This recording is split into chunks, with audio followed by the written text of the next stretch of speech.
So the Centre for Future Clean Mobility focuses on innovation and research in clean powertrains, so low emission and no emission powertrains. Our partners in industry find it beneficial to work with us as a part of the university because we're able to do some of the fundamental innovations that perhaps they don't have the capacity to do. Before the centre was set up, I was working with Supacat, perhaps 10 years ago or so now, on one of their vehicles, the all-terrain mobility platform, eATMP, which had gone out of service with British Army and needed a repower, and they decided not to go for a diesel, they decided to go for a clean version of the vehicle.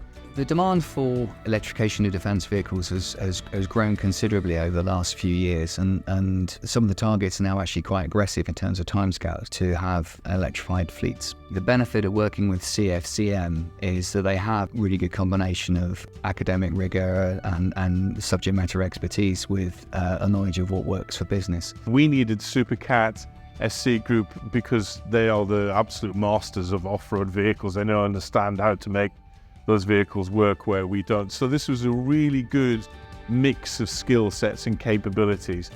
We got funding for a KTP project from Innovate UK, and we took on Matt Harvey as the KTP associate. And that's when we really started to move, and within 18 months, 2 years, we had a working electrified powertrain for the ATMP that went into the ATMP. In the end, the Centre for Future Clean Mobility did 2 KTP projects with Supacat or SC Group. One was on propulsion side of things, and that was successful. Second was on making that vehicle optionally manned. The knowledge transfer partnership that we did alongside the Centre for Clean Mobility has had a significant impact on the company. It's allowed us to capture and bring in the expertise and knowledge that we needed to be subject matter expert in hybrid electric powertrain.